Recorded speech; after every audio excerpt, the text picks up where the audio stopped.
Guys, welcome. अब result आ चुका है एम्स नर्सिंग का एंड अदर पीएससी कोर्सेज़ का। तो काउंसलिंग का टाइम है, काउंसलिंग स्टार्ट होगी। तो आज की वीडियो उसी पर है कि काउंसलिंग के क्या क्या स्टेप्स होते हैं and what documents you have to carry at the time of admission. So counselling में सबसे पहले मॉक राउंड होता है, उसके बाद first round counselling and then second round counselling. Okay, so counselling में पार्टिसिपेट करने के लिए आपको सबसे पहले जो आपका स्टेप फर्स्ट है वो आपको करना है रजिस्ट्रेशन करने के लिए registration ID, password and registration unique code जो आपके पास होगा उससे आप फिल करके रजिस्ट्रेशन कर देंगे।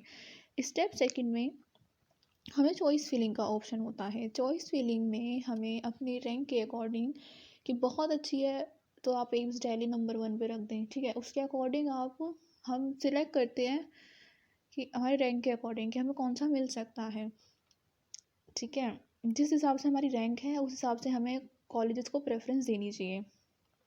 देन उसमें फिर ऐड डिलीट ऊपर नीचे करने का ऑप्शंस होता है। अब हमने सिलेक्ट कर लिए, उसके बाद हम फाइनल सबमिट कर देंगे। ये अभी मैं मॉक राउंड का बता रही हूँ। मॉक मतलब क्या होता है, नकली। तो इससे ये नहीं कि आपको मिल जाएगा उसमें आपका नाम आ गया, नहीं। ये बस आपको एक आइडिया दिलाने के लिए होता है कि कहाँ आपका नाम आ सकता है, ठीक है। सो मॉक राउंड आपने फाइनल सबमिशन कर दिया, उसके बाद मॉक राउंड का रिजल्ट अनाउंस होता है। उसमें फिर जो आपको कॉलेज या सीट जो अलॉट हो जाती है, आपको एक आइडिया मिल जाता है, कैंडिडेट्स को एक आइडिया मिल जाता है कि हाँ हमें यहाँ कॉलेज मिल सकता है या इससे अच्छा मिल सकता है या नहीं मिल सकता, ठीक है।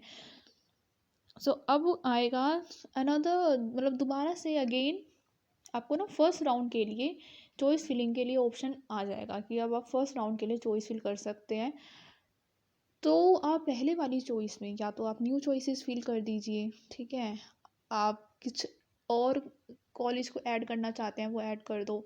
किसी को पहली प्रेफरेंस देना चाहते हो, जैसे आपने मॉक राउंड में फोर्थ नंबर पे रख रखा था उसे आप फर्स्ट करना चाहते हो, तो वहाँ पे अप करने का भी ऑप्शन होता है।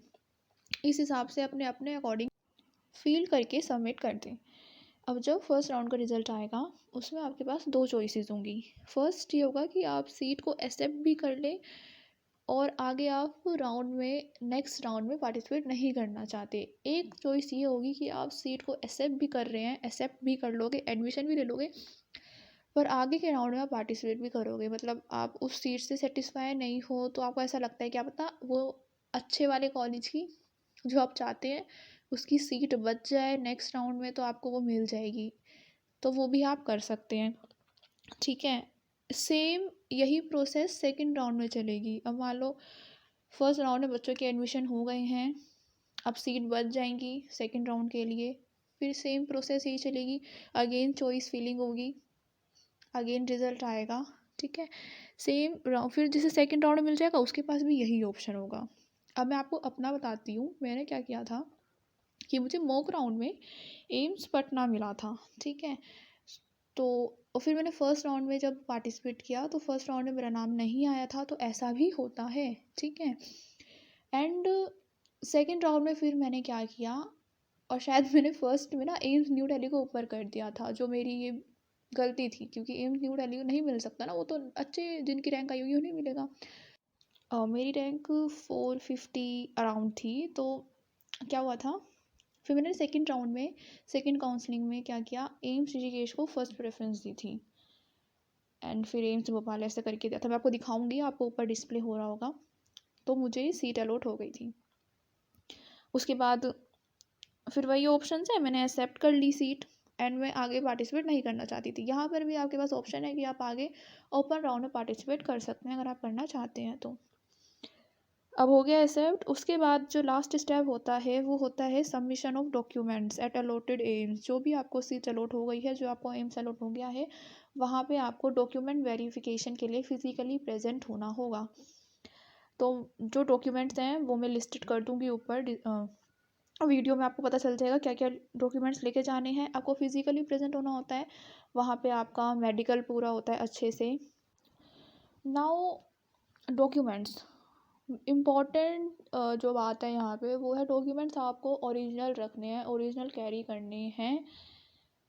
जिसमें आपका 10th की मार्कशीट, 12th की मार्कशीट, डोमिसाइल सर्टिफिकेट, अगर कास्ट सर्टिफिकेट है तो caste certificate, and migration certificate.